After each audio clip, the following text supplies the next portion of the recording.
As a small content creator, alam ko na, hindi ito 2019, 2018 ah. Hindi, at that time, ilan lang kami nagda-live.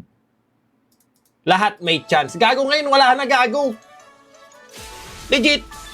Ngayon, min, wala. Yung ibang wala nang chance, min. Ano kala mo ngayon, sisikat ka? Ganon. Kasi kasi ganito ako, magaling ako. Gago kung magaling ka mag-ML, nasa MPL ka na. Di ba? Ang kulang ngayon sa Honor of Kings, yung mga nakakatawa. Yung mga gumagawa ng build. Yung mga ganito, yung mga... Ang daming kulang, min. Ayun yung kinagandaan sa bagong game. Ang daming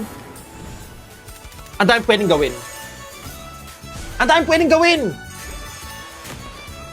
Ang dami mong pwedeng i-explore, min. Tapos yung may mga content creator dyan, boss, di paano yung ganito. Takok! Pahingan mo kasi ako, you fucking shit! Ka? Pahingan, men. Hindi ko alam, men. Bala kayo, men. Putangin. Diba? Isipin mo, natin, i-calibrate natin. Okay, calibrate natin na maayos. Calibrate natin pag pumasok sa isipan mo. Pag hindi ka naman sinasabi, ako may sa'yo na yan ML ka. Your chance to be big at that point is, magaling ka, dapat nasa MPL ka. Okay?